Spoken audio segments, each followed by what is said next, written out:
quelli. Un treno che corre nella campagna di Castiglion Fiorentino, alla mattina presto, il 2 marzo del 2003. Su quel treno c'è una donna dai capelli rossi, dall'aria stanca, pallida come un fantasma,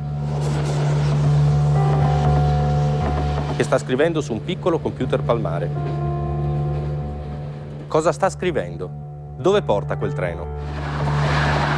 Torniamo indietro di quasi 30 anni, 9 maggio 1978. Se la nostra storia fosse un film dell'orrore, non potrebbe iniziare con una scena più agghiacciante di questa. Una macchina ferma in una strada, una piccola Renault rossa col bagagliaio aperto e dentro il bagagliaio il corpo di un uomo.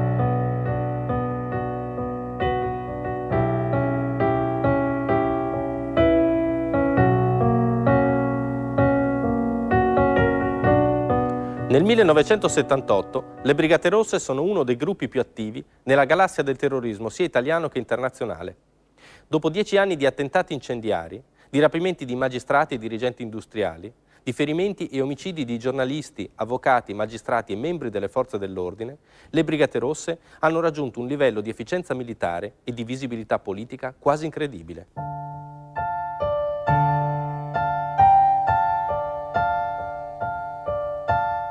Hanno rapito il presidente della Democrazia Cristiana Aldo Moro, uno degli uomini politici più importanti d'Italia. Ne hanno sterminato 5 uomini della scorta, sono scomparsi nel nulla, ci sono rimasti per 55 giorni, poi hanno ucciso l'ostaggio e sono di nuovo scomparsi nel nulla. Altro che le 10 righe su un giornale per il loro primo incendio dell'auto di un dirigente di fabbrica. Adesso delle Brigate Rosse ne parlano i giornali di tutto il mondo. È una vittoria, ma è una falsa vittoria. Intanto, sulla decisione di uccidere il presidente Moro o di liberarlo, il gruppo dirigente delle Brigate Rosse si è diviso. Quando appare chiaro che trattativa e scambio di prigionieri non ce ne sarà, avviene anche una consultazione interna alle Brigate Rosse sul come concludiamo. Emerge anche una posizione, ma molto minoritaria, pochissime persone che dicono liberiamolo, perché facendo una serie di valutazioni politiche, mentre l'assoluta maggioranza, ben oltre il 90% direi, sostiene l'idea che questa mossa è stata già fatta con Mario Sossi 4 anni prima e nessun partito politico, nessuna guerriglia può fare sempre la stessa cosa, anche specie quando fare la stessa cosa significa cedere senza condizioni. Una vittoria, ma una falsa vittoria. Elementi delle frange più violente dell'area extraparlamentare di sinistra chiedono di entrare nelle Brigate Rosse, che in questo momento raggiungono la loro massima potenza di fuoco.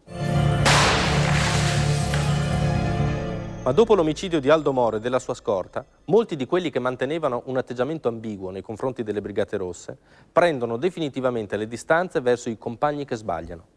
Inoltre, lo spazio politico in cui manovrare per le Brigate Rosse si restringe. Dopo un'azione così eclatante, cosa fare di più? La rivoluzione? Il 16 marzo del 78, il giorno dell'agguato di Via Fani, alla Camera all'ordine del giorno c'era il varo del nuovo governo Andreotti. Era un governo che aveva la stessa presidenza del Consiglio e gli stessi ministri. A differenza del precedente, però, godeva non dell'astensione, ma del voto favorevole di tutti i partiti che avevano sottoscritto l'accordo, quindi compreso il voto favorevole del Partito Comunista. E questo era un passo avanti rispetto all'integrazione del PC nelle forze di governo. Il progetto delle Brigate Rosse era quello di scardinare la linea, il progetto del compromesso storico e riportare il PC all'opposizione. Le Brigate Rosse pensavano che il gesto di Via Fani, il sanguinoso agguato di Via Fani, avrebbe suscitato degli entusiasmi e che avrebbero costretto il Partito Comunista ad interrompere la sua avanzata verso la responsabilità di governo. È il 1978. La benzina costa 500 lire al litro e per una tazzina di caffè ci vogliono 200 lire. L'inflazione è al 18,11%. Mi chiamerò Giovanni Paolo. Nello spazio di poco più di un mese muoiono 2 papi, Paolo VI e Albino Luciani, Papa Giovanni Paolo I. Gli succede Karol Wojtyła, Giovanni Paolo II. A Sanremo vincono i Mattia Bazar con il Dirsi Ciao, seconda Anna Oxa con Un'emozione da poco, terzo Rino Gaetano con Gianna.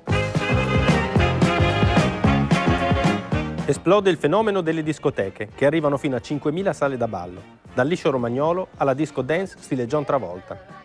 Passa, rapido come una meteora, almeno a livello commerciale, il fenomeno punk. In televisione danno Portobello con Enzo Tortora, i telefilm di Happy Days e lo sceneggiato Radici. Al cinema ci sono L'albero degli zoccoli di Ermanno Olmi, Pretty Baby con Brooke Shield e Ecce Bombo di Nanni Moretti.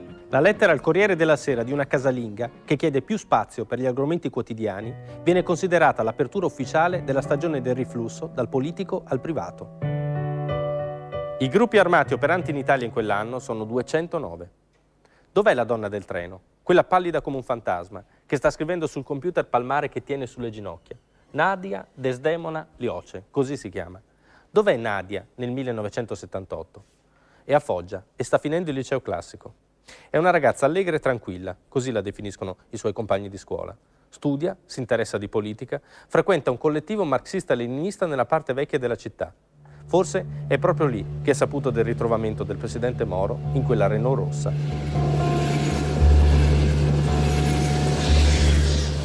Su quel treno che corre nelle campagne di Castiglion Fiorentino, quel 2 marzo del 2003, sono saliti 3 agenti della Polizia Ferroviaria, in normale servizio di controllo.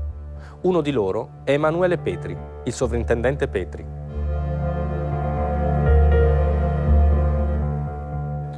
Dov'è il sovrintendente Petri nel 1978? È nella polizia, già da 4 anni, in servizio presso la questura di Firenze. Si è anche sposato da 1 anno. Probabilmente ha anche partecipato ad uno dei tanti posti di blocco organizzati durante il sequestro del presidente Moro, come migliaia di poliziotti. Una vittoria, ma una falsa vittoria. Perché dopo il sequestro Moro, come temevano alcuni del gruppo dirigente delle Brigate Rosse, la reazione dello Stato si compatta, si organizza e si scatena. Il generale Carlo Alberto Dalla Chiesa, che aveva comandato il primo nucleo antiterrorismo dei Carabinieri, viene richiamato in fretta nello stesso incarico. Il sequestro e omicidio di Aldo Moro ha provocato un trauma fortissimo nello Stato, in quanto forse penso che abbia provocato una maggiore sensibilizzazione al problema, che era vissuto sì in maniera di emergenza, ma non in quel modo. Moro è stato un trauma perché ha avuto anche dei riflessi politici sconquassanti all'interno del sistema istituzionale, anche all'interno della stessa democrazia cristiana, per cui il governo ha reagito ricostituendo un'esperienza che aveva avuto la sua efficacia anche in passato, che è quella della Chiesa.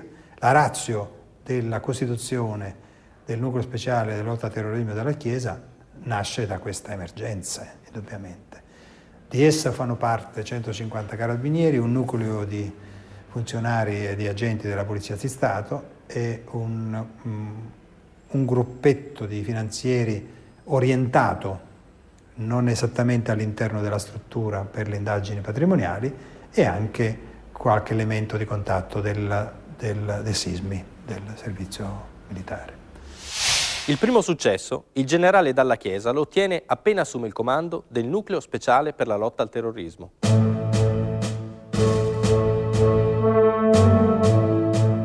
Il 1 ottobre 1978 gli uomini del generale scoprono un covo delle Brigate Rosse a Milano, in via Montenevoso.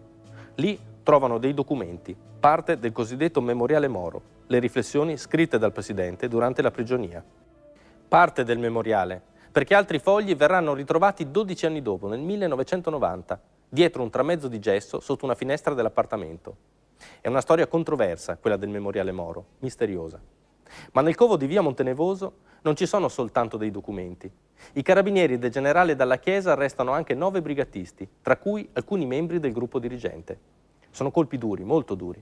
Ma in questa guerra, che si combatte nelle strade d'Italia alla fine degli anni 70, le Brigate Rosse sembrano mantenere ancora l'iniziativa. Abbiamo delle campagne e produciamo delle campagne contro diversi obiettivi, diverse categorie, tipo un certo tipo di magistratura, fondamentalmente il Ministero della Grazia e Giustizia e l'antiterrorismo dal punto di vista carcerario e l'antiterrorismo dal punto di vista operativo, la Democrazia Cristiana, alzando anche non più il livello, perché non era quello il problema dopo il sequestro Moro, ma alzando, come dire, la capacità di impatto sulla struttura, perché a quel punto essere democristiani diventa una cosa dura, difficile, complicata e che può incidere, diciamo, sul morale delle truppe avversarie, sul piano politico e sul piano anche della partecipazione personale, cioè il discorso che facevamo sempre, lasciate perdere. Il 29 marzo 1979 viene ucciso a Roma il consigliere provinciale della Democrazia Cristiana Italo Schettini. Poco più di un mese dopo, il 3 maggio, viene attaccata la sede della DC di Piazza Nicosia.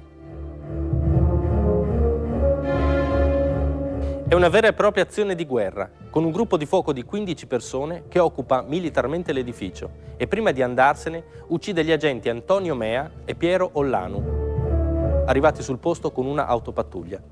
Il 19 maggio, invece, a Napoli, la colonna napoletana uccide l'assessore regionale Pino Amato.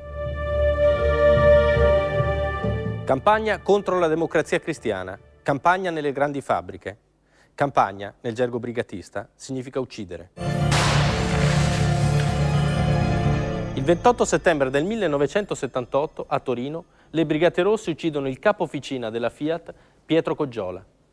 Il 19 gennaio 1980, a Mestre, la colonna veneta uccide Sergio Gori, vice direttore del Petrolchimico di Marghera. Contemporaneamente inizia la campagna delle carceri. Il 10 ottobre 1978 le Brigate Rosse uccidono a Roma il direttore degli affari penali del Ministero di Grazia e Giustizia Girolamo Tartaglione. Il 15 dicembre a Torino muoiono gli agenti di custodia Salvatore Lanza e Salvatore Porceddu. Hanno tutte e due poco più di 20 anni e hanno indossato la divisa da poco. Stanno di guardia dentro un pulmino sotto il muro di cinta delle carceri nuove e chiacchierano, di tante cose probabilmente. Non immaginano certo che saranno crivellati di colpi sparati da una 127 rossa. Nei loro progetti c'era sicuramente quello di fare carriera, di mettere su famiglia, di andare in pensione. Certamente non quello di diventare degli eroi. Il 12 dicembre 1980 le Brigate Rosse sequestrano un altro giudice a Roma. Si chiama Giovanni D'Urso. Il giudice D'Urso lavora al Ministero di Grazia e Giustizia e dirige un ufficio che si occupa proprio di carceri. Poco più di un mese prima, al supercarcere dell'Asinara c'era stata una rivolta. Poi la rivolta era stata domata e nel supercarcere erano rimasti soltanto alcuni brigatisti detenuti. In cambio della liberazione del giudice D'Urso, le Brigate Rosse chiedono la chiusura del supercarcere. Che fare? Fronte della fermezza o partito della trattativa?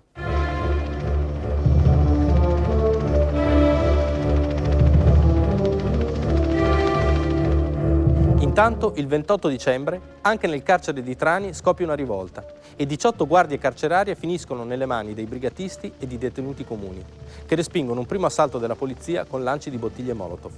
La situazione è molto tesa, perché le BR minacciano di uccidere sia il giudice D'Urso che i 18 ostaggi se non verranno liberati tutti i prigionieri e distrutte tutte le carceri. Il 29 dicembre i GIS, i gruppi speciali dei carabinieri, intervengono e riprendono possesso del carcere dopo una battaglia piuttosto dura, liberando anche tutti gli ostaggi.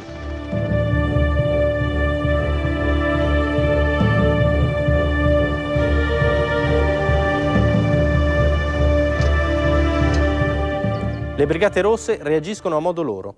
Il 31 dicembre a Roma uccidono il generale dei carabinieri Enrico Galvaligi, che il generale Dalla Chiesa aveva fatto mettere a capo dell'ufficio coordinamento carceri. Intanto condannano a morte il giudice D'Urso, ma dicono che lo libereranno ugualmente se verranno pubblicati i suoi interrogatori, cosa che avviene. Il 15 gennaio 1981 il giudice D'Urso viene liberato.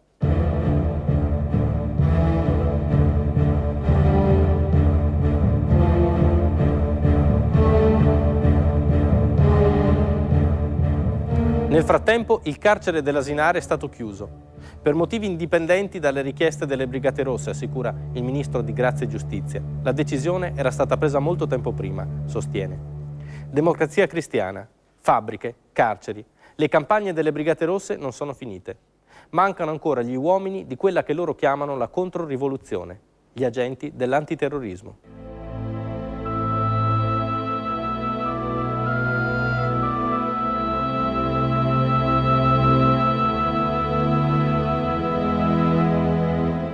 A Roma, il 13 luglio 1979, il tenente colonnello dei Carabinieri Antonio Varisco viene ucciso sul Lungotevere mentre sta andando al lavoro. Il 9 novembre, sempre a Roma, le Brigate Rosse uccidono l'agente di polizia Domenico Granato, in servizio presso il commissariato di San Lorenzo.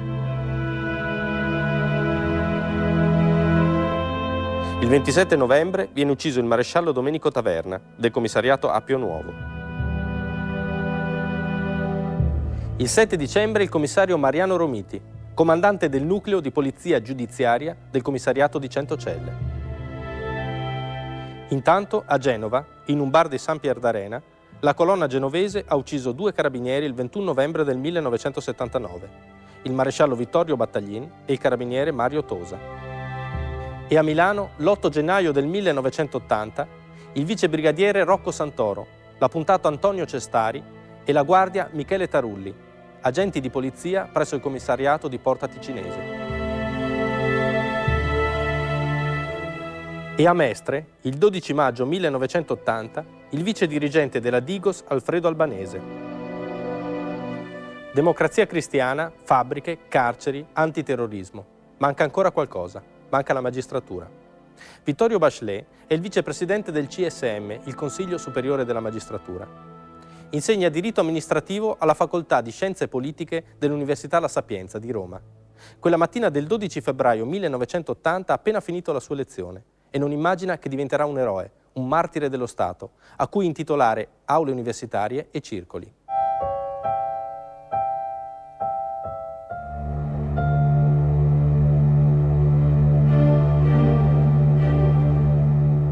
È un professore Vittorio Bachelet e sta parlando con alcuni studenti sulle scale dell'università quando le Brigate Rosse gli sparano.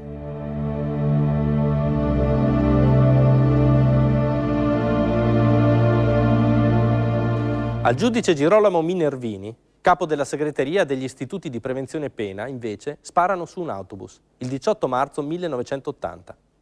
Nel frattempo, però, è successo qualcosa. Le Brigate Rosse hanno ucciso un operaio. Guido Rossa è un operaio dell'Italsider che lavora al reparto officina centrale dello stabilimento Oscar Sinigaglia di Genova. Sono 250 operai e lui lavora al tornio, ad aggiustare strumenti di precisione. È un sindacalista, Guido Rossa, iscritto alla CGIL. Non è un eroe, è un operaio. Dalla finestra della sua cucina si vede il mare. Probabilmente gli eroi non gli piacciono neanche, però è costretto a diventarlo. Guido Rossa passa non soltanto dalla considerazione che questo movimento estremista brigatista, questo gruppo di fuoco, è ostile alle ragioni dei lavoratori e del sindacato, ma passa anche al fosso successivo, cioè sono nemici che vanno combattuti, sono avversari che vanno esplicitamente denunciati. Non si può stare fermi, non si può stare in silenzio. C'è un altro operaio dello stabilimento che distribuisce volantini delle BR. Il 24 ottobre 1978 Guido Rossa lo denuncia alla polizia. Il brigatista viene arrestato, parla e poi si suiciderà in carcere. Il 24 gennaio del 1979 le BR ammazzano Guido Rossa. 24 gennaio. Un operaio, delegato sindacale dell'Italsider, iscritto al Partito Comunista Italiano, viene assassinato dalle Brigate Rosse. È il compagno Guido Rossa. Mi hanno chiamato perché c'era una telefonata urgente e io sono arrivato qua a metà strada perché il capo mi ha incontrato e mi aveva risposto lui al telefono e vedo che mi dice è successa una cosa gravissima, mi ha preso per il bavero della tuta. Mi ha detto hanno ucciso Guido. Io sul momento così mi sono sentito come soffocare, sai, è stato un colpo tremendo. E poi ho cominciato andata a correre per l'officina a dire ai compagni che avevano ucciso Guido, che smettessero tutti di lavorare. Forse volevano soltanto ferirlo, soltanto gambizzarlo, come si diceva con una brutta parola che sembra non voglia dire niente di grave e invece significa rimanere storpi per tutta la vita.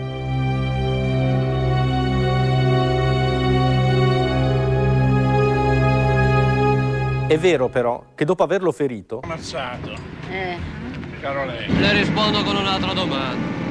Come me che in Italia il terrorismo vero e proprio è nato da quando le sinistre sono andate così avanti. la morte di un operaio comunista ad opera delle Brigate Rosse è qualcosa che sembra uscire completamente da quella logica di guerra rivoluzionaria di cui parlano nei loro volantini. Quello di Guido Rossa è un omicidio che disorienta anche chi nutriva ancora certe simpatie, certe giustificazioni. Ecco, parecchi di noi, lavoratori così, per un fatto che il fare la spia, così come si crede a volte, ecco, forse non eravamo tutti completamente d'accordo con Rossa, col fatto, ed è stata una incomprensione nostra. E la partecipazione a questa manifestazione mi pare che sia anche un dire a Rossa: eravamo con te anche prima e siamo con te ancora adesso, avevi ragione tu, scusaci tanto. Guido Rossa, Girolamo Tartaglione, Antonio Varisco, Vittorio Bachelet. È una strage. 26 morti in meno di 2 anni. E sono soltanto le vittime delle Brigate Rosse. Le sigle dei gruppi che praticano la lotta armata, adesso in Italia, sono salite a 269. Dirigevo la sezione logistica di Roma e quindi mi dovevo preoccupare di organizzare dei compagni in relazione alle necessità logistiche che riguardavano i documenti, le armi, le munizioni, le targhe, i libretti di circolazione, tutto quello che può servire a un'organizzazione. Il fatto di non arrestarli immediatamente costituisce poi in effetti una maturazione di quello che può essere definito il metodo della Chiesa. Noi lo chiamavamo dai reami verdi. Qualcuno ci ha anche imputato recentemente, persone rappresentative, che questo era artatamente fatto per mantenere alta la tensione. No, era soltanto un metodo investigativo fatto responsabilmente per giungere allo smantellamento di un'organizzazione e non invece crollare in una ottusa ignoranza, perché se l'azione di contrasto non avesse avuto queste qualificazioni, dopo l'operazione noi avremmo dovuto ricominciare da capo con i tempi e con efficacie poi poco garantite. Invece in questo modo posso dire che un'operazione, una grande operazione iniziata nel 79 di fatto si è conclusa 10 anni dopo. Niente intercettazioni di telefoni cellulari, siamo negli anni '80 e cellulari ancora non ci sono. Niente tabulati telefonici, niente rilevatori satellitari di posizione, niente analisi del DNA, niente telecamere. Non ricordo ora attualmente. Siamo stati a Piazza Re di Roma con un nucleo per 6 mesi, fino a che lo abbiamo agganciato perché è ritornato a Piazza Re di Roma. Piazza Re di Roma a Roma è uno dei punti di obbligato passaggio, prima o poi ci si passa, però siamo stati 6 mesi a Piazza di Roma con 3 uomini. Ecco, la costanza di star lì e di vincere la noia di tutti i giorni e invece di stare appigliati a qualsiasi sguardo per ricercare la persona. Ci siamo riusciti. Pedinamenti accuratissimi, osservazione e studio dei documenti, interrogatori. Ma non c'è soltanto questo, ci sono anche gli infiltrati. Marco Pisetta e Silvano Girotto all'inizio della storia delle Brigate Rosse.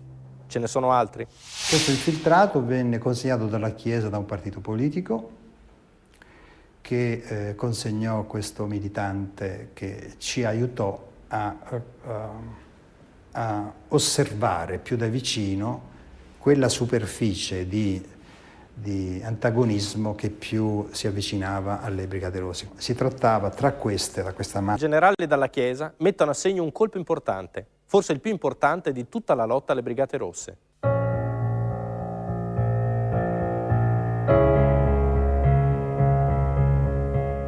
Arrestano il capo della colonna torinese Patrizio Peci, in circostanze che non sono state mai del tutto chiarite. Perché è così importante l'arresto di Peci? Perché Patrizio Peci parla. E di lì cominciano i colloqui dei carabinieri con Peci, che in un primo momento non parla con la magistratura. il 1° aprile 1980, di mattina prestissimo, ricevo una telefonata ed è un maresciallo dei Carabinieri capacissimo, collaboratore di Dalla Chiesa fin dalla primissima ora, che mi avverte che Peci vuole parlare con dei magistrati. Allora si va a Cambiano, letteralmente ventre a terra, a raccogliere tutte le dichiarazioni che Peci era in grado di fornire sulla colonna di Torino, della quale era stato a capo, e anche sulle colonne, in particolare quella di Milano, che aveva frequentato sia pure come militante irregolare. Il mio ricordo è anche del generale Dalla Chiesa che nella stanza accanto aspettava insieme ai suoi uomini un foglio dopo l'altro, un foglio dopo l'altro, un foglio dopo l'altro, come se fossimo, non so quale, l'immagine può sembrare poco rispettosa, come se fossimo in sala parto, ecco. E ciascuno di questi fogli immediatamente veniva sviluppato dai carabinieri sulla base degli elementi che avevano già raccolto, perché era necessario bruciare i tempi e procedere quanto più rapidamente possibile per sviluppare al massimo queste straordinarie potenzialità che Peci ci stava offrendo. Non era mai successo prima.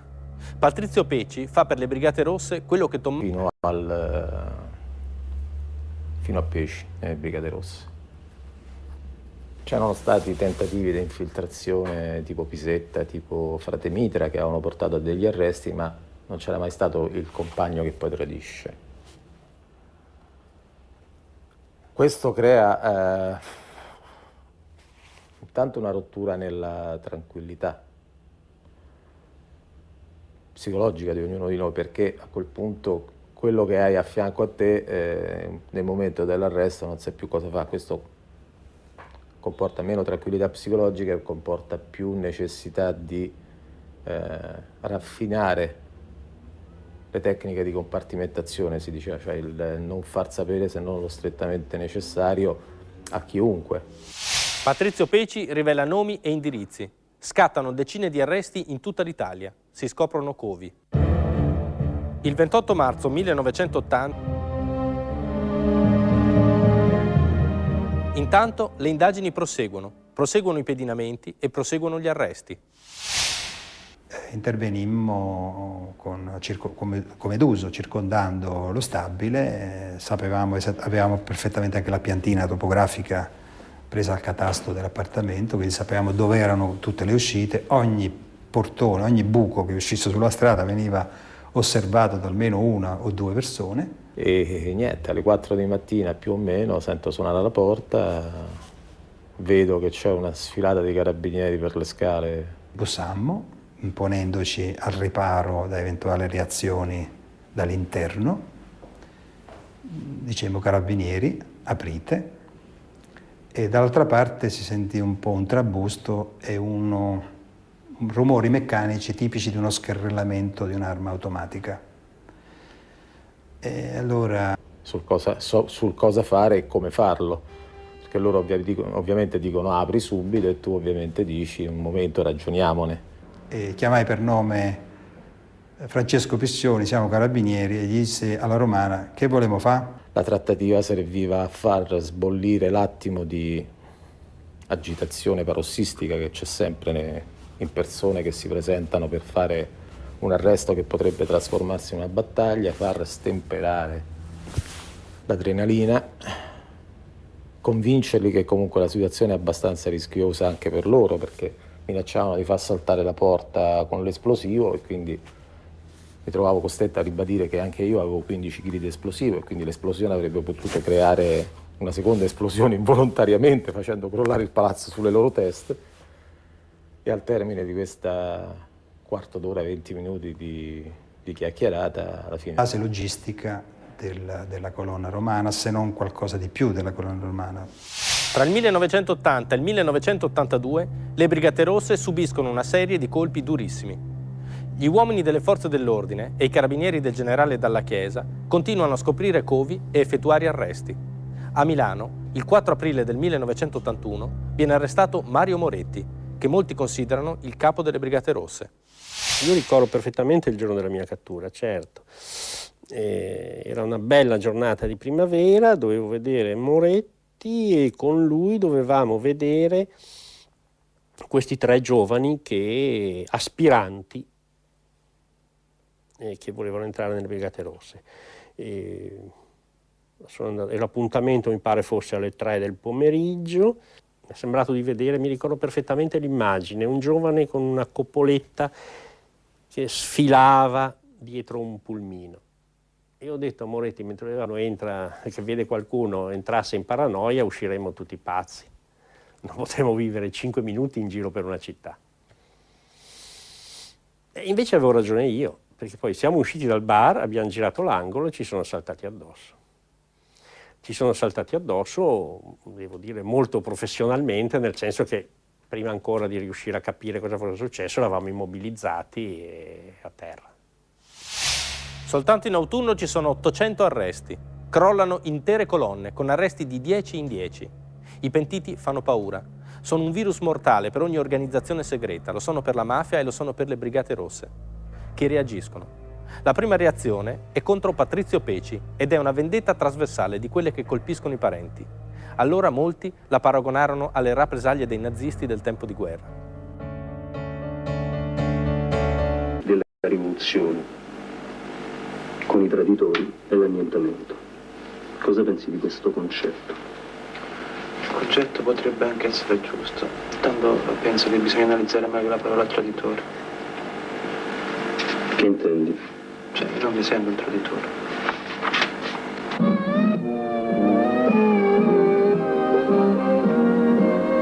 In base al processo proletario a cui sei stato sottoposto, in base agli elementi emersi durante gli interrogatori, in base all'analisi di questi elementi fatta, le Brigate Rosse concludono il processo per Roberto Peci.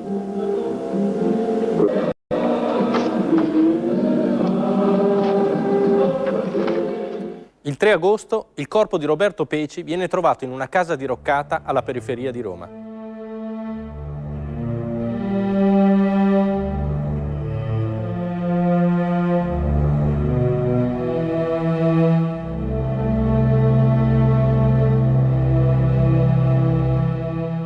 È stato fucilato, dicono le Brigate Rosse, che continuano la loro campagna contro i pentiti nelle carceri. È stato, io ricordo benissimo, l'anno con il maggior numero di omicidi carcerari, che è forse la storia italiana ricordi, o che io personalmente possa ricordare. Mi spiace, mi mette molta agitazione un po' a raccontare queste cose, ma per esempio, se si è lasciato andare a delle confessioni, che poi ha ritrattato. È arrivato a Cuneo, è messo, come quando un carcerato arriva, nelle celle di isolamento, in attesa di andare in sezione. Dalle celle di isolamento Soldati ha scritto una lettera ai compagni in sezione dicendo: io al momento dell'arresto ho avuto un crollo in conseguenza anche di un po' delle violenze, insomma ha cercato di scusarsi dicendo: in effetti ho fatto qualche ammissione, chiedo naturalmente perdono di questa cosa, quasi certamente la direzione ha preso visione o ha intercettato la lettera, anzi certamente, e che comunque è arrivata in sezione. Subito dopo Soldati è stato mandato in sezione, non nella mia sezione ma al piano superiore.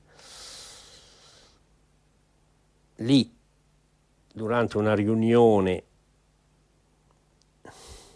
in camerata, è stato in effetti giudicato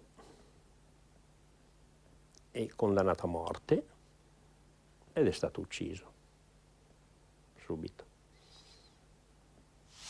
Non ci sono soltanto i pentiti e l'azione delle forze dell'ordine a mettere in crisi le Brigate Rosse. Ci sono anche le secessioni interne. Quel marchio, quella stella chiusa da un cerchio con quelle due lettere B ed R, assume significati diversi a seconda di chi la guarda. Di defezione. Un'espressione conseguente della nostra identità politica.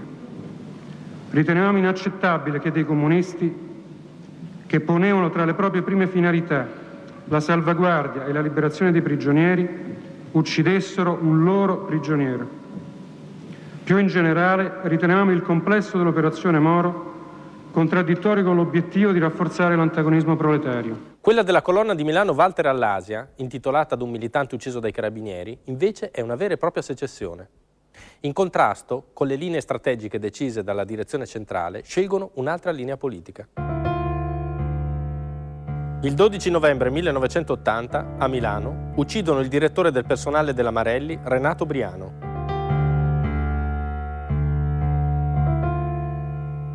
Non è l'unica secessione. Nel dicembre del 1981, alcuni brigatisti della colonna napoletana si uniscono ad DC Raffaele Del Cogliano e del suo autista Aldo Iermano. E sempre a Napoli, l'omicidio del capo della squadra mobile Antonio Ammaturo e dell'agente Pasquale Paola, che lo aspetta in macchina, sotto casa.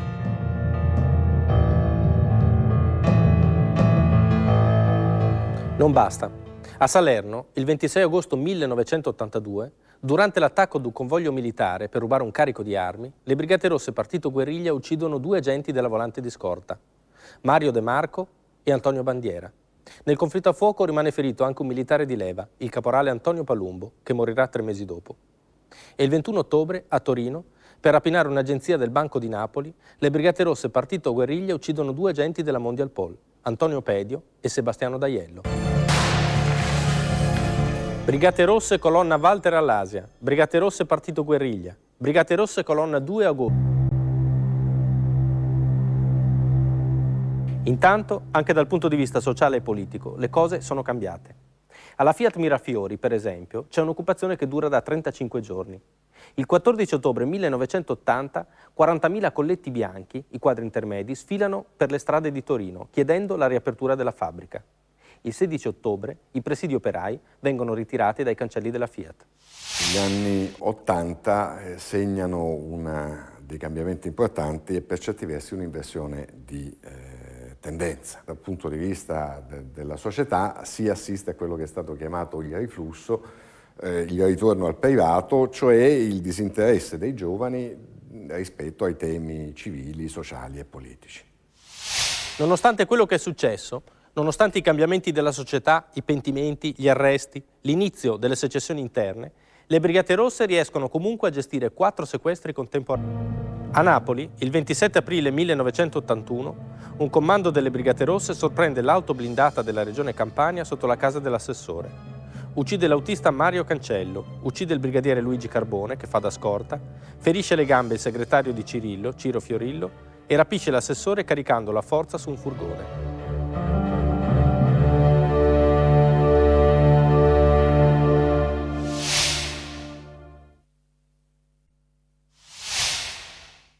L'assessore Cirillo verrà liberato 3 mesi dopo, al termine di una vicenda rimasta ancora oscura, per la quale si è parlato del coinvolgimento di alte personalità della Democrazia Cristiana, di agenti dei servizi segreti, di boss della Camorra come Raffaele Cutolo e del pagamento di un riscatto di 1.450 milioni.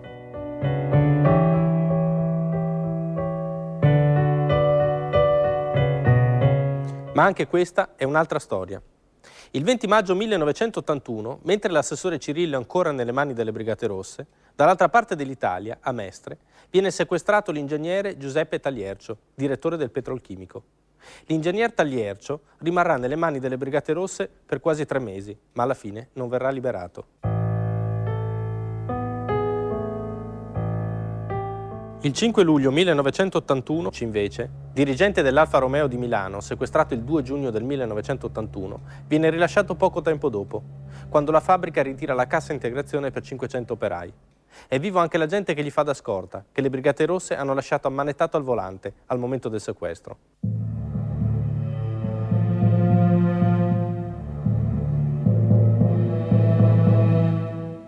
È a questo punto che le Brigate Rosse pianificano un altro sequestro, il sequestro di un militare, ma non un militare qualunque.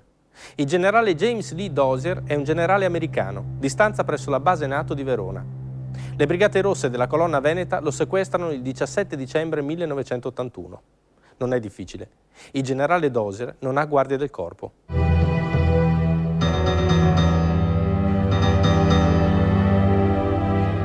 I brigatisti travestiti da idraulici suonano al campanello di casa sua, li fa entrare senza sospettare niente.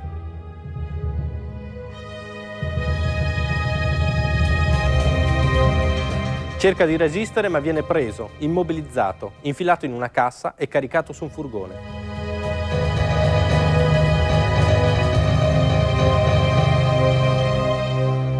Il generale Dozier resta nascosto in una tenda alzata al centro di un appartamento in via Pindemonte, a Padova, per 6 settimane, durante le quali non succede molto.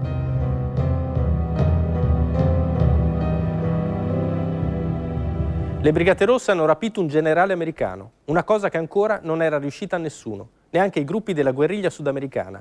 Però sembra che non sappiano bene cosa farsene. Non lo interrogano neanche.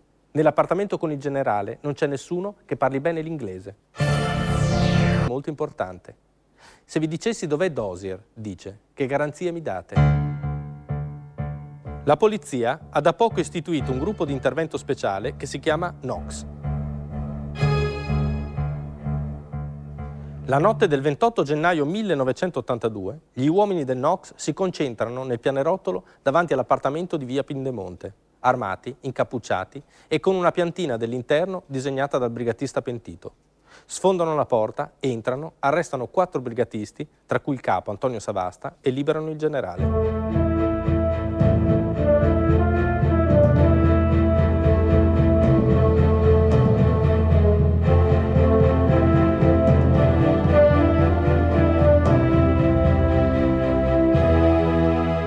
Alcuni dei brigatisti arrestati parlano. In seguito era una precisa necessità operativa, oltre che un dovere. La necessità operativa consiste nel fatto di evitare che di quell'arresto l'organizzazione venisse a conoscenza in tempi rapidi. Intanto perché il militante, qualcuno di questi si è intanto pentito subito dopo, e quindi ci ha consentito di raggiungere un vantaggio informativo rapido. E quindi si organizzava in questo modo sostanzialmente. Per ogni persona che bisognava arrestare vi erano 3, uno prendeva un braccio, uno l'altro, e l'altro si metteva di fronte per controllare la reazione. Se vi era una reazione violenta veniva neutralizzata la persona in maniera fisica. Intanto una macchina partiva già, perché via radio tutta l'operazione veniva seguita e gestita via radio, quindi si sapeva che il gestore dell'operazione, il responsabile dell'operazione, sapeva esattamente dove erano i soggetti e dove erano le sue forze, per cui la macchina passava, porta aperta, quindi normalmente le cose duravano dai 10 ai 15 secondi. Ecco. Tra il novembre e il dicembre del 1982 vengono arrestati quasi tutti. Vogliamo allontanare dall'aula.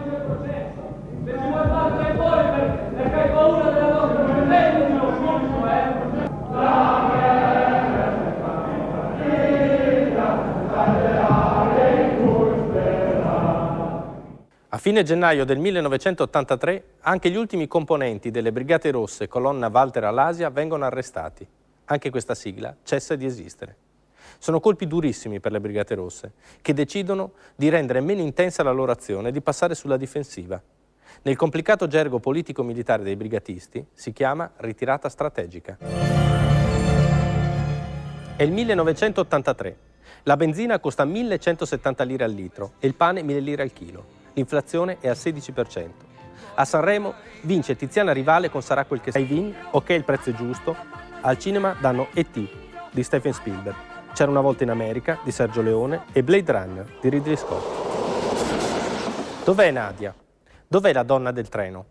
Non è più a Foggia, se n'è andata nel 1979. Adesso è a Pisa, dove frequenta lettere moderne all'università. È bravissima Nadia, dagli esami regolarmente prende quasi sempre 30. Intanto continua ad occuparsi di politica. Frequenta il movimento studentesco e conosce un ragazzo, Luigi Fuccini, anche lui molto impegnato politicamente. Le Brigate Rosse sicuramente sa che cosa sono. In Toscana non c'è una colonna, c'è soltanto un comitato rivoluzionario ed è stato quasi del tutto smantellato dagli uomini dell'antiterrorismo, però è ancora molto attivo. E il sovrintendente Petri non è lontano, è ad Arezzo, in servizio presso la questura, sulle volanti. Rimane anche ferito in un conflitto a fuoco con uno squilibrato che si è messo a sparare da un terrazzo. Uno squilibrio 1982, come prefetto, a combattere la mafia come ha combattuto le Brigate Rosse. Pieni poteri, ma soltanto nelle intenzioni, perché a Palermo il generale Dalla Chiesa praticamente non riesce a fare niente. Il generale lo racconta anche a Giorgio Bocca in un'intervista. Sono qui, isolato, in questo ufficio, davanti a un telefono che non suona mai. Dove sono questi poteri?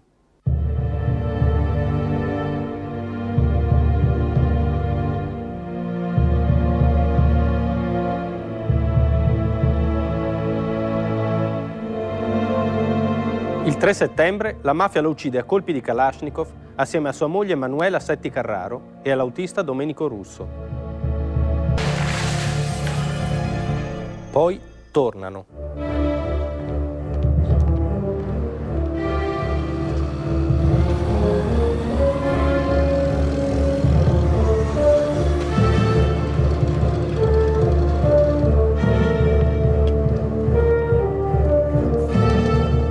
Il 3 maggio 1983, a Roma, il professor Gino Giugni sta camminando per la strada quando una donna scesa da una Vespa gli si avvicina e gli spara addosso, ferendolo alle gambe.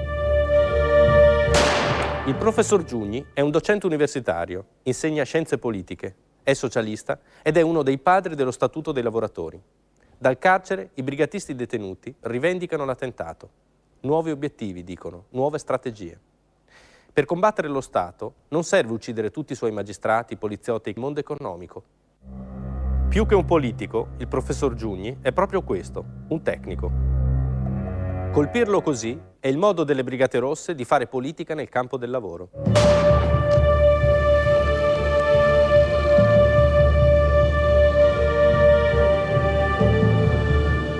L'anno dopo le Brigate Rosse tornano a colpire un militare. Il generale Lee Monley Hunt è un ex ambasciatore e comanda la forza multinazionale dell'ONU nel Sinai. È protetto il generale, gira con un'auto blindata e una guardia del corpo. Ma il 15 febbraio 1984 le Brigate Rosse gli tagliano la strada con una 128 e forano la blindatura della macchina con un mitra di grosso calibro, uccidendolo.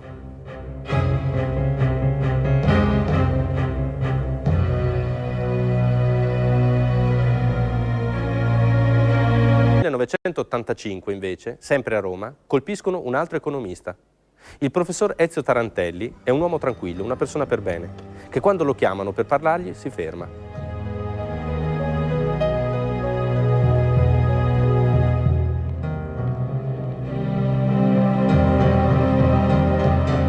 E se è in macchina, nel parcheggio della Facoltà di Economia e Commercio della Sapienza, come quel giorno, abbassa il finestrino. Ma loro non vogliono parlare, loro sono le Brigate Rosse. Gli sparano lì, in macchina, con una mitraglietta Scorpion.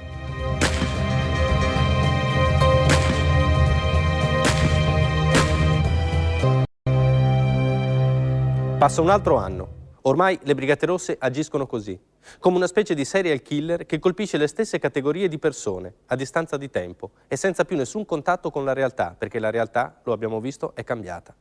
Passa un altro anno e le Brigate Rosse, a Firenze, uccidono l'ex sindaco repubblicano Lando Conti.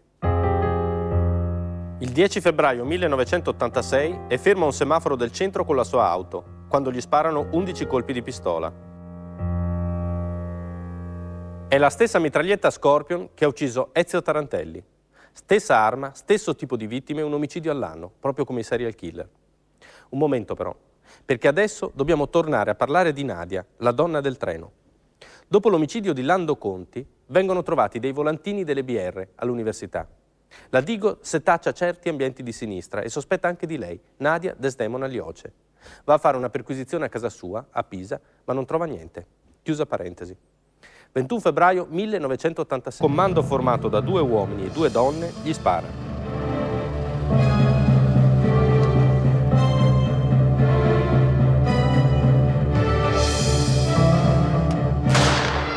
L'agente di scorta reagisce e uccide una brigatista. Vilma Monaco. In tasca le viene trovato il volantino di un nuovo gruppo secessionista, le Brigate Rosse, Unione dei Comunisti Combattenti.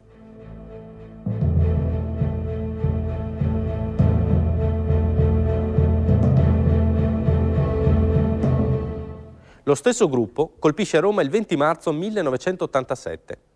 L'aviere Narcelli fa il militare in aeronautica e deve essere abbastanza contento perché sta a Roma e fa l'autista d'un pezzo grosso, il generale Licio Giorgeri, direttore della sezione armamenti aeronautici e spaziali. Quella sera la moto non vogliono lui, vogliono il generale. I brigatisti lo ammazzano sparandogli 5 colpi a bruciapelo, poi se ne vanno, sotto gli occhi terrorizzati dell'aviere Narcelli.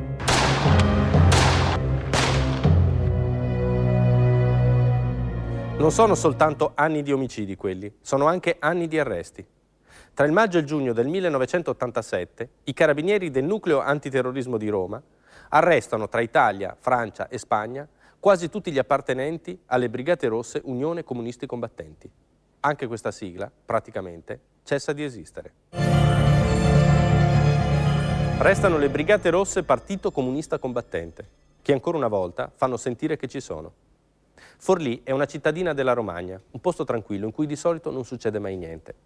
A Forlì vive il senatore Roberto Ruffilli, democristiano, consigliere per le riforme istituzionali del Presidente del Consiglio Ciriaco De Mita. Il senatore... 2 uomini gli puntano addosso le armi, lo spingono nel suo studio e si chiudono dentro.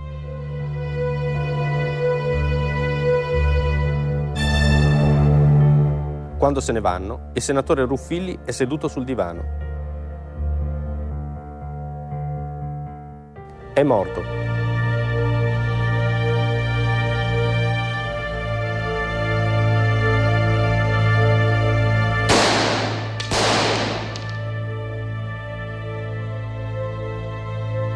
Gli hanno sparato con la stessa mitraglietta Scorpion con cui hanno ucciso Ezio Tarantelli e Lando Conti. 1988. In quello stesso anno, tra il settembre e l'ottobre, un'operazione dei carabinieri condotta tra il Lazio e la Toscana porta all'arresto di quello che resta delle Brigate Rosse Partito Comunista Combattente. E anche questa sigla, praticamente, cessa di esistere.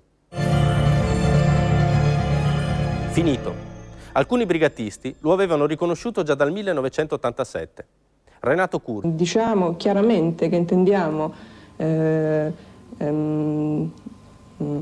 porci appunto la responsabilità di un'intera esperienza davanti a tutta la società di questo paese. Io penso di avere la responsabilità di dire con chiarezza e senza nessuna incertezza che il tipo di organizzazione, di processo e di scelta che noi abbiamo fatto fin qui, oggi non ha più ragione di esistere. Il periodo che abbiamo vissuto finora è finito, è esaurito oggettivamente e non è perché lo dica io. Io ne prendo atto e mi assumo la responsabilità che mi compete di essere stato un dirigente delle Brigate Rosse, di essere stato un militante fino a una certa data, mi assumo fare nato l'intera storia delle Brigate Rosse. Quasi tutti quelli che hanno fatto parte delle Brigate Rosse o sono morti o sono in carcere. Alcuni si sono pentiti, approfittando della legislazione sui collaboratori di giustizia e sono usciti di prigione. Altri si sono dissociati, hanno preso le distanze dalla lotta armata e hanno approfittato di sconti di pena. Altri ancora, i cosiddetti irriducibili, sono rimasti dentro. Qualcuno è ancora fuori. Ma le Brigate Rosse, come organizzazione, non esistono più. L'ultimo atto pubblico da militante delle Brigate Rosse è la stesura di un documento che dice che le Brigate Rosse coincidono con i prigionieri delle Brigate Rosse. È un documento che non prende le distanze dalla storia delle Brigate Rosse, ma dice esclusivamente questo. Tutti noi che siamo stati le Brigate Rosse siamo qui in carcere, quindi fuori non ci sono più Brigate Rosse. E quindi non si poteva, la valutazione è questa, non si poteva lasciare la sigla Internet esiste già da 7 anni. Aspettano tutti il 2000 e l'inizio del terzo millennio. Dov'è il sovrintendente Petri in questo momento? È stato spostato ad un'altra specialità della polizia. Prima alla polizia postale, poi a quella ferroviaria, presso la stazione di Terontola, sui treni. E Nadia? Dov'è Nadia in questo momento? Non si sa. Nadia non c'è più. Il 15 febbraio 1995 ha lasciato la sua Renault 4 in Piazza della Libertà a Firenze ed è scomparsa. è entrata in clandestinità. Perché?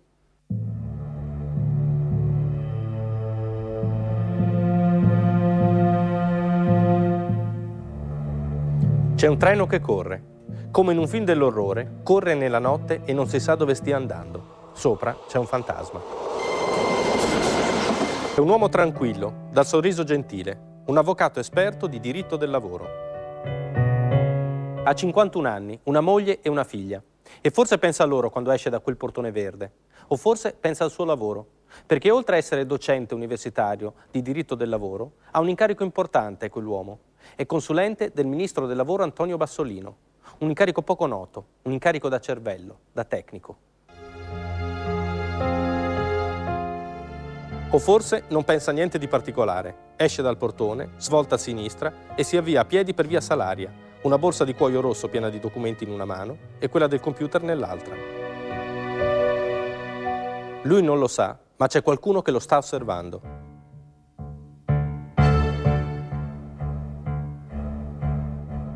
È più di 150 giorni che qualcuno lo osserva. Dall'11 gennaio a quel 20 inserisce una scheda prepagata nell'apparecchio e chiama un numero.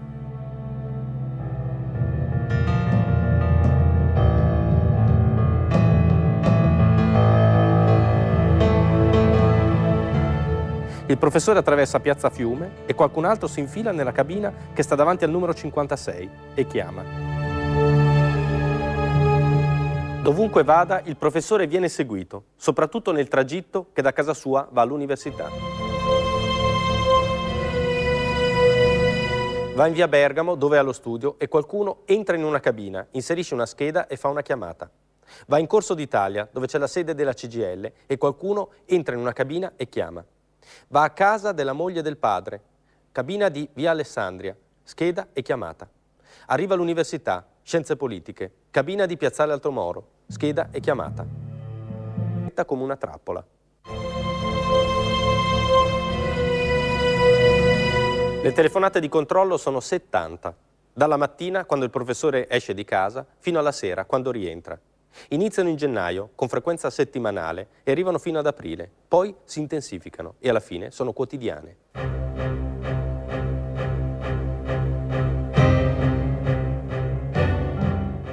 «20 maggio 1999, ore 8:20. Il professore è appena uscito dal portone verde. Via Salaria a quell'ora è quasi deserta, poche macchine, i negozi ancora chiusi. Lungo la strada, parcheggiati contro i marciapiedi, ci sono 2 furgoni, uno di fronte all'altro. Un furgone ha il vetro posteriore dipinto di bianco, come se non volessero far vedere cosa c'è dentro. Nella vernice però ci sono 2 graffi, 2 buchi, come 2 occhi. Coperto da un cartellone pubblicitario. Da casa sua fino a quel punto, qualcuno li ha contati, sono 128 passi.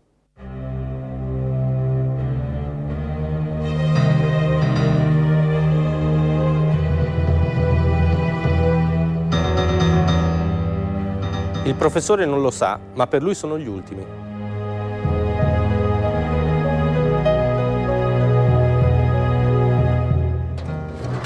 Il portello laterale del furgone si apre e da lì escono 2 persone.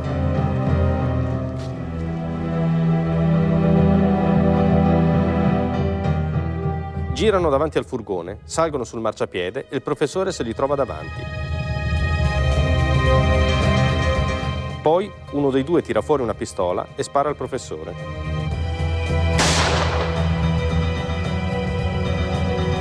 Quello con la pistola gli spara addosso e continua, anche quando il professore è a terra. 6 colpi. Poi infila la pistola in un borsello che ha all'altezza della cintura e scappa. Scappa anche l'altra persona che era con lui. Girano l'angolo in via Adda, salgono su un motorino e se ne vanno. Scappano anche altre 2 persone su una motocicletta. E scappa anche una donna che era rimasta ferma in via Salaria e che al momento degli spari non si era voltata a guardare, ma era rimasta a fissare via Po, come se controllasse la strada.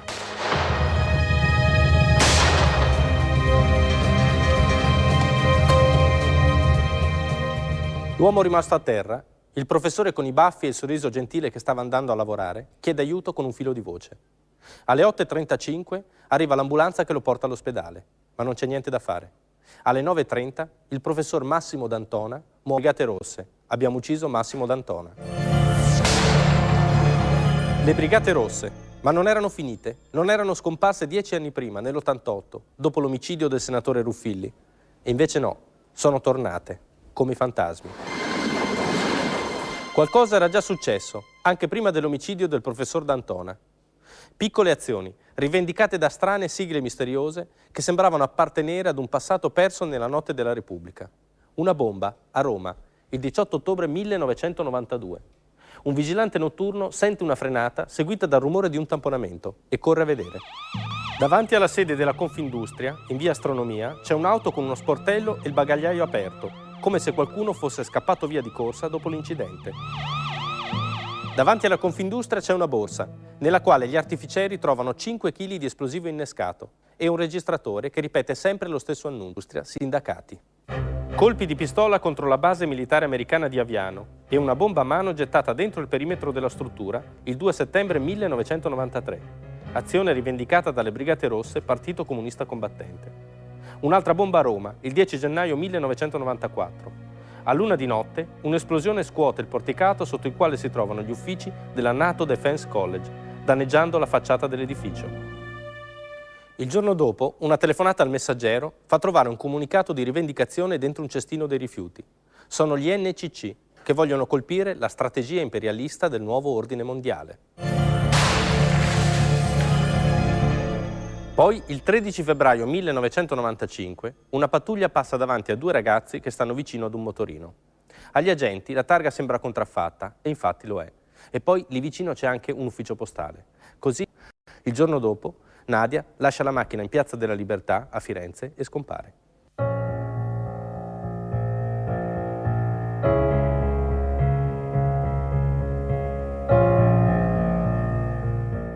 Bombe, spari, rapine. Il 15 gennaio 1997 viene rapinato un ufficio postale a Roma. I rapinatori portano via 120 milioni delle vecchie lire, ma da come si sono comportati e da come hanno organizzato il colpo, non sembrano appartenere alla criminalità comune. E infatti le indagini portano all'arresto di Mario Galesi, che fa parte degli NCC. Mario Galesi, poco dopo, approfittando degli arresti domiciliari, entra in clandestinità. Piccole azioni, piccole bombe e tante sigle, come gli NTA, Nuclei Territoriali Antiimperialisti, o gli NPR, Nuclei Proletari Rivoluzionari, che il 6 luglio del 2000 mettono una bomba di fabbricazione artigianale davanti alla sede della CISL, a Milano. Intanto, Bologna è una città piccola che si può attraversare tutta in bicicletta. Non ci vuole molto. Dalla stazione al centro sono pochi minuti ed è tutta dritta, via Indipendenza e poi a sinistra, verso il centro.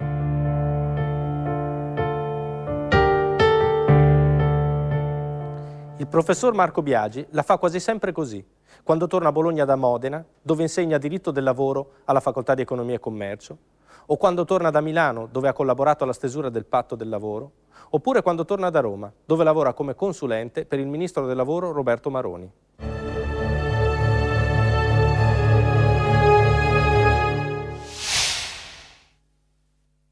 Tesi è oggetto di uno studio accurato di 17 pagine che registra tutti i suoi spostamenti. Con una puntigliosità agghiacciante, qualcuno ha diviso lo studio in 6 capitoli che analizzano scientificamente la soluzione ad un problema pratico: come ucciderlo.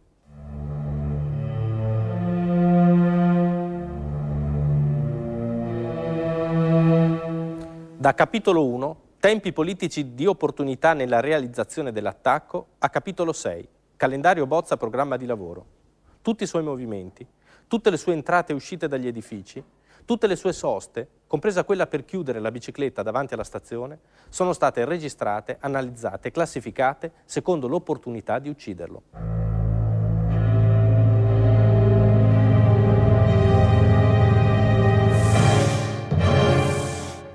Ce ne sono 21 di queste opportunità, divise in 3 piani, A, B e C, tra cui scegliere. Uno studio scientifico che potrebbe diventare un eroe. Ha già ricevuto minacce e dal punto di vista delle Brigate Rosse è praticamente speculare al professor D'Antona, che infatti è stato ammazzato 3 anni prima. E poi una scorta l'aveva già avuta, quando gli NPR avevano messo quella bomba davanti alla sede della CISL, a Milano.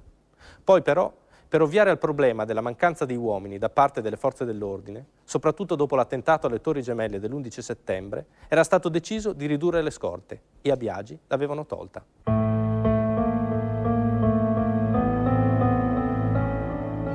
Ma lui ha paura. Non è un eroe, non vuole esserlo. Lui è un tecnico, un cervello, un giuslavorista, secondo un termine oscuro poi diventato comune. Non è giusto che sia un eroe, non è giusto per nessuno. Il professor Biagi scrive lettere, manda mail a prefetti e questori, parla con il ministro Maroni perché intervenga per fargli restituire la scorta, soprattutto a Bologna. Dopo, proprio per questa frase, sarà costretto a dimettersi. Dopo. Il 19 marzo, in seguito ad una relazione dei servizi segreti che fa notare i rischi che corrono i tecnici che si occupano di problemi del lavoro, come il professor Biagi, le procedure per ridargli la scorta si rimettono in moto. Il ministro del lavoro, Roberto Maroni, fa scrivere una lettera perché venga ridata la scorta al suo consulente. La lettera parte alle 5 del 19 marzo. È già troppo tardi.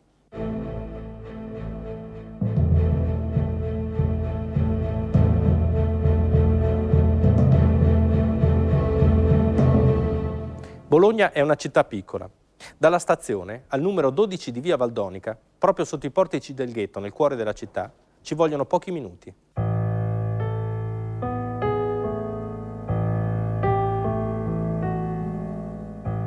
Il professor Biagi monta in bicicletta per tornare a casa qualche minuto dopo le 8 di sera.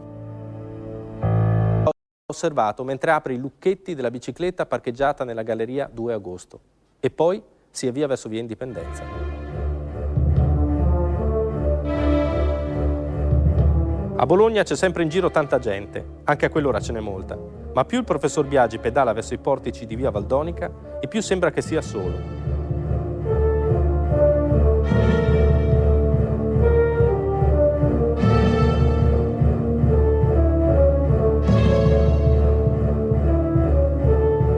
Sempre più solo, lui e le ombre che lo stanno seguendo.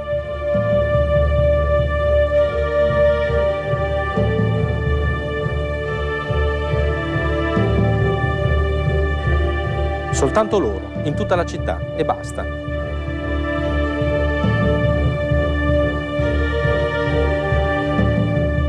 Dieci minuti dopo le 8, il professor Biagi scende. 2 uomini che corrono verso di lui, con il volto coperto dai caschi integrali e le pistole in mano. Il professor Biagi lo sa cosa sta per succedere. Ci ha pensato tante volte, ci ha pensato con paura e ha paura anche adesso, perché si mette ad urlare e si butta per terra, ma non serve a niente. Loro stendono le braccia, impugnando le pistole a 2 mani, e uno gli spara 3 colpi in testa e altri 3 addosso.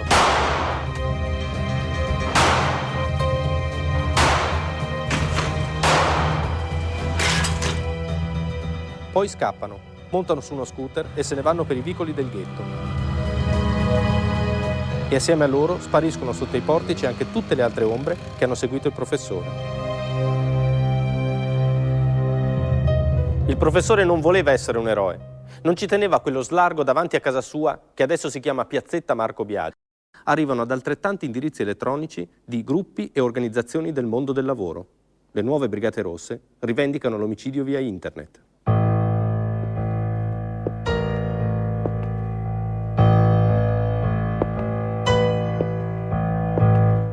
Ma chi sono queste nuove Brigate Rosse? E cosa c'entrano con le vecchie? L'omicidio del professor Biagi era stato rivendicato anche da alcuni brigatisti in carcere, alcuni irriducibili che erano sotto processo per l'omicidio del generale Leiant e per una rapina avvenuta in via Prati di Papa a Roma il 14 febbraio 1987. Rapina che era costata la vita agli agenti di polizia Giuseppe Scravaglieri e Rolando Lanari. Era successo lo stesso anche per l'omicidio del professor D'Antona. Cos'è? Il passaggio del testimone? L'atto notarile per poter utilizzare il marchio? Come le vecchie Brigate Rosse, anche le nuove colpiscono i tecnici, il cervello, l'8 di Genova o al Movimento No Global sono inesistenti. E poi mancano le classi di riferimento, mancano gli operai, mancano le grandi fabbriche. Questi qui sono certamente un cascame delle Brigate Rosse, però un cascame minimo, insomma, no? Rispetto alle Brigate Rosse che avevano un'area di consenso di circa 300.000 persone e che avevano un'organizzazione fortissima, questi non hanno niente, fanno qualche rapina per mantenersi. Io sarei tentato di dire che il terrorismo attuale è una parodia del terrorismo degli anni di piombo. Però tutto è possibile, magari si può darsi che ci sia una fiammata di nuovo. Questo quelli che ci sono mi pare che sono penose, insomma, uccidono solo delle persone che devono sopravvivere ad ogni costo e che cercano di sopravvivere con il minor rischio. Chi sono? C'è una intercettazione ambientale che registra una conversazione in carcere tra un brigatista della vecchia guardia e un esponente di Prima Linea, subito dopo l'omicidio del professor D'Antona. Chi è stato? Chiede quello di Prima Linea. Il brigatista risponde che non lo sa, non li conosce di persona, ma secondo lui sono i raccordi che sono cresciuti. I raccordi, i fiancheggiatori, i simpatizzanti, che sono diventati militanti. Chi sono? Gli NCC, gli NPR, le varie sigle delle bombe, la Confindustria e la CISL, che hanno ricostituito le Brigate Rosse e firmano così le azioni più importanti, come gli omicidi? Ma soprattutto, chi sono? Concretamente, fisicamente, come volti, nomi e cognomi. Chi sono?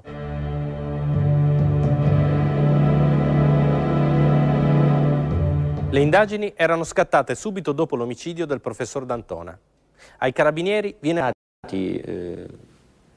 notati presenti su 2 furgoni. L'attività quindi è stata molto meticolosa nel cercare qualche reperto organico che potesse quindi darci una mano nel risalire ai possibili autori dell'agguato, anche perché la presenza di quei furgoni ci ha fatto capire che poteva esserci stata un'attività di osservazione anche protratta nel tempo.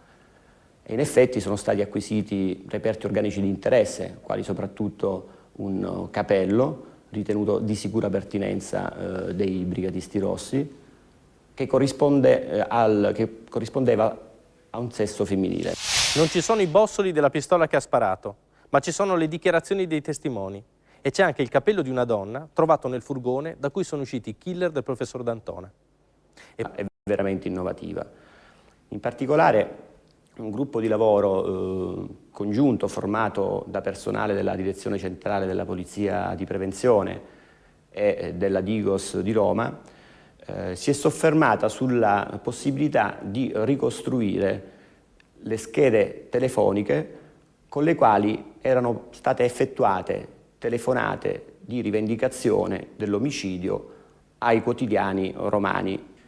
In particolare l'attenzione si è soffermata sulla ricostruzione di una scheda che, oltre ad aver effettuato telefonate di rivendicazione, aveva effettuato un'altra serie di telefonate. Gli accertamenti si sono protratti per lungo tempo, perché in effetti c'è da dire che neanche la Telecom aveva la consapevolezza di poter ricavare questo dato. Praticamente non lo conosceva neanche la Telecom, la madre del posto di lavoro. Si può anche scoprire chi ha chiamato. Siamo nel 2000. Ne è passato di tempo dai pedinamenti e dagli interrogatori dei primi nuclei antiterrorismo del generale Dalla Chiesa e del colonnello Di Petrillo.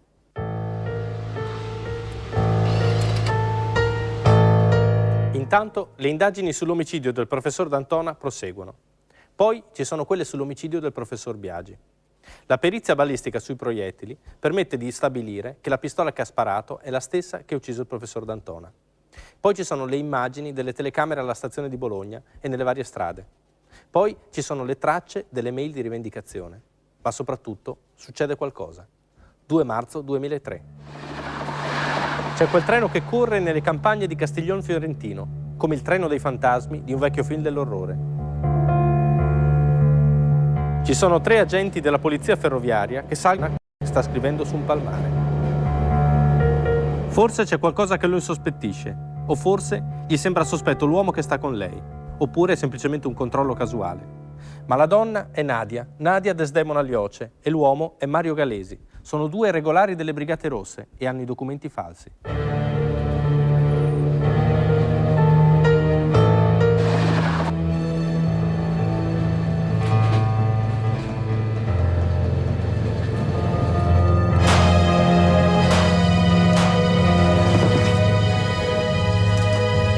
Pochi secondi, poi tutto si ferma e nella carrozza numero 4 resta soltanto un odore forte di polvere da sparo bruciata, come nei film. I morti però sono veri. È morto il sovrintendente Petri per un proiettile che gli ha reciso la giugulare, uccidendolo praticamente sul colpo. Muore Mario Galesi per un proiettile che gli ha perforato...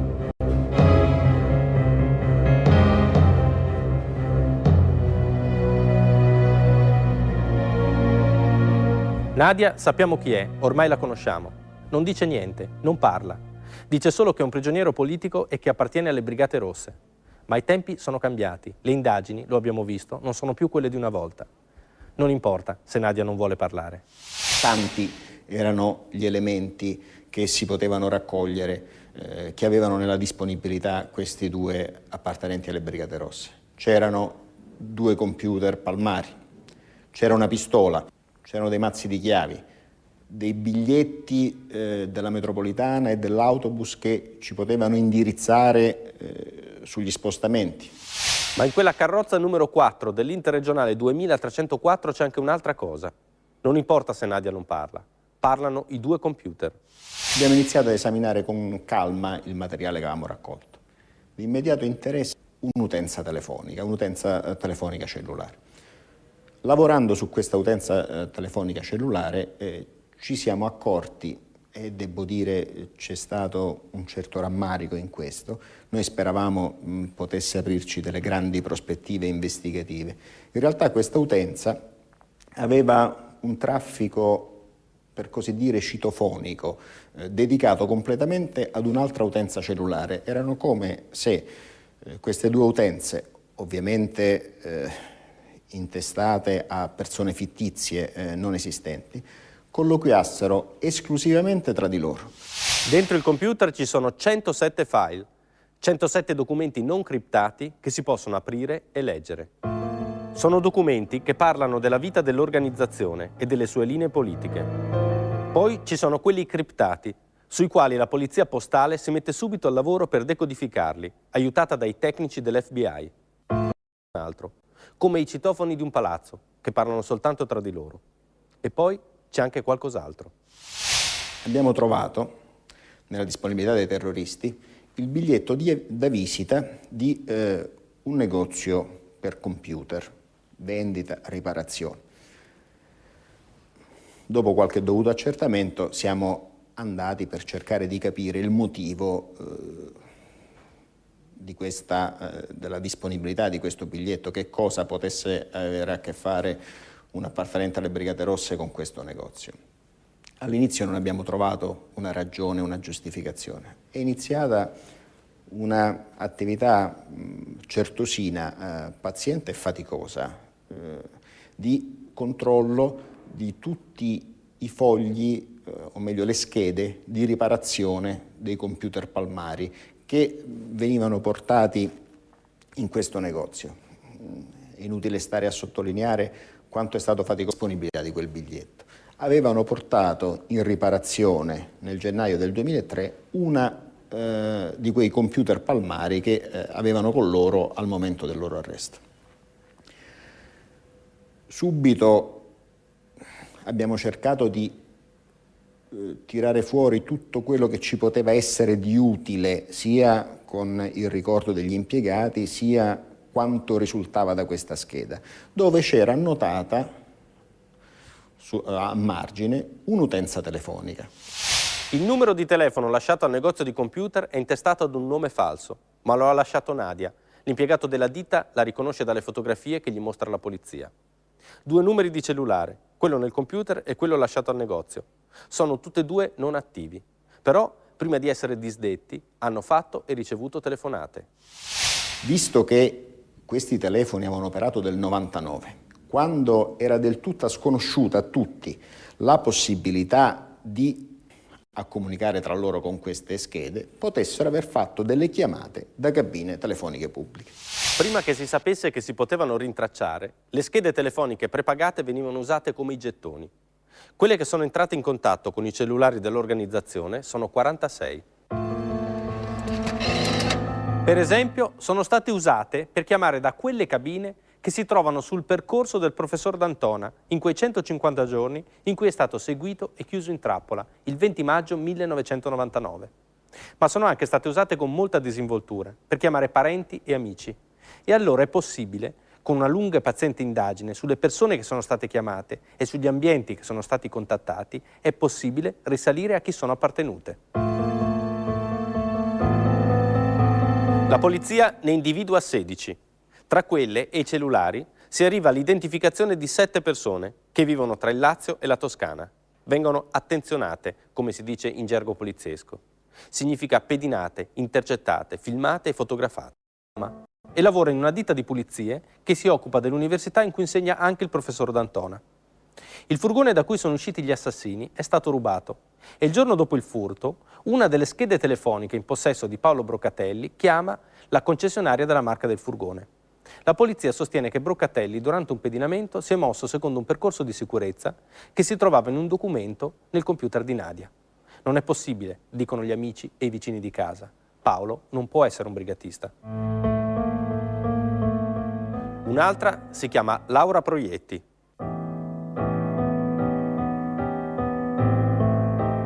La polizia la segue e raccoglie di nascosto un mozzicone di sigaretta gettato via dalla ragazza.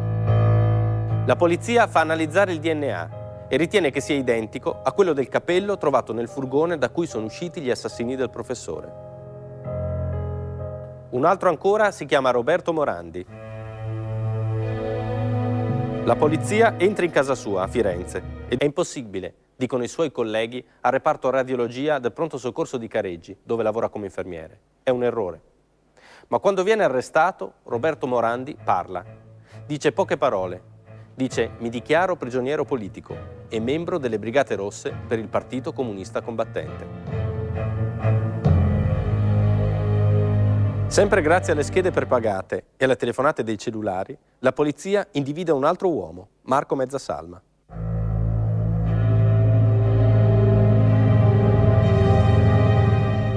Non sembra un brigatista. Lavora in una fabbrica che fa apparecchi per radar e gli amici lo chiamano il Bradipo perché è una persona lenta e tranquilla. È anche iscritto a sindacato e si è sempre espresso su posizioni molto moderate. Nel 1998 Mezzasalma ha affittato un appartamento in via Maia numero 6 a Roma. È iniziata subito la ricerca del cosiddetto covo, del logistico, del posto dove avevano il loro punto d'appoggio. Tantissime cautele, le prove con queste chiavi che ci hanno subito fatto sobbalzare perché siamo arrivati all'apertura del cancello esterno del portone dell'abitazione. Le chiavi trovate addosso a Nadia aprono il covo, che ormai è freddo, ripulito e smantellato. Ma qualcosa c'è. Dimenticati dietro un cassetto da un trasloco accuratamente pianificato, sono rimasti i contratti di 2 cellulari usati dalle Brigate Rosse. Ad ogni operazione, la polizia sequestra computer, palmari e floppy disk.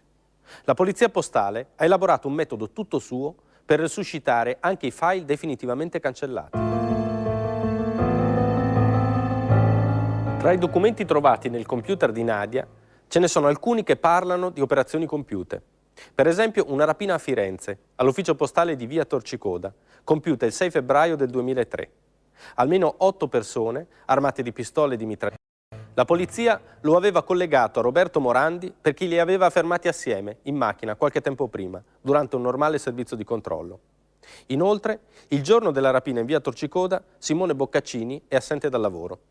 E poi c'è la moglie di Boccaccini, che interrogata confessa che il marito, mentre stavano guardando alcuni servizi al telegiornale, le aveva fatto capire di aver partecipato ad alcune azioni delle Brigate Rosse, tra cui l'omicidio del professor Biagi.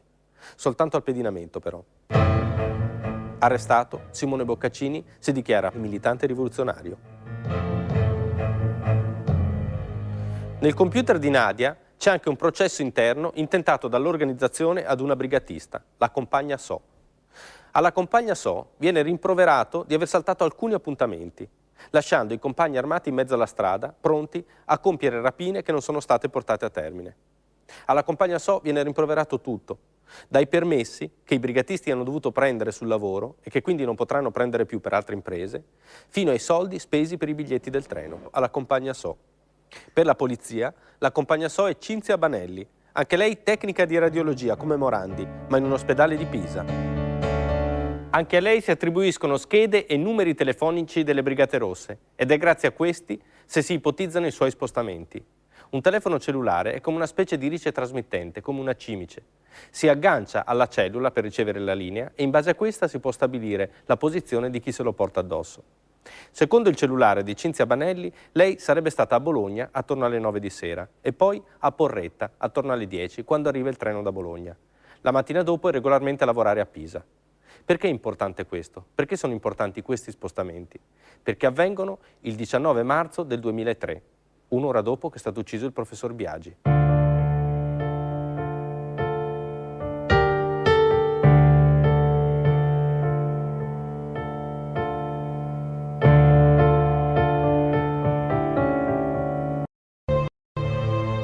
Quello, secondo gli inquirenti, è il deposito delle Brigate Rosse.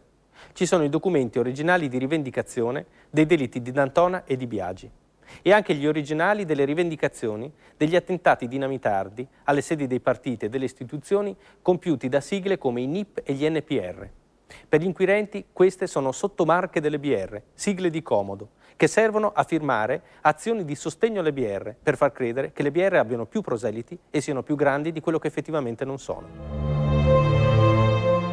E poi ci sono documenti falsi, esplosivi, targhe di auto e di motorini, schede telefoniche, appunti di 10 anni prima che confermerebbero la diretta discendenza delle nuove Brigate Rosse con i nuclei comunisti combattenti che nel 92 rilanciarono la lotta armata in Italia. Manca solo una cosa all'appello. Manca la pistola che ha firmato i 2 omicidi delle nuove BR, formata da pochissimi militanti a tempo pieno e molti irregolari che si muovono tra Roma e la Toscana. Alcuni provenienti da sigle già attive come gli NCC, oppure vicini al Comitato Rivoluzionario Toscano delle vecchie Brigate Rosse, come Morandi. Strani militanti, brigatisti degli anni 2000 che scrivono tutto sul computer, che non lavorano in fabbrica ma nel terziario e che per compiere le rapine e forse uccidere devono prendere permessi sul lavoro, che hanno ricominciato da dove le Brigate Rosse si erano interrotte nel 1988 e da lì hanno continuato, nonostante tutto, nonostante i cambiamenti del mondo e della società.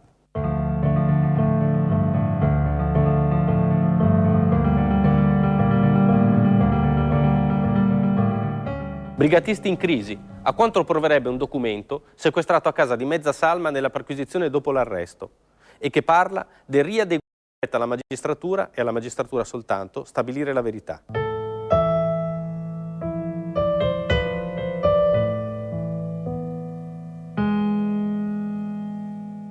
Qui però finisce la nostra storia, la storia di chi credeva di essere un eroe e che per questo ha preso le armi e ha ucciso, e chi invece si è trovato ad esserlo, per le istituzioni, per la legge, per lo Stato, e che proprio per questo, magari senza volerlo, come un eroe è stato ucciso.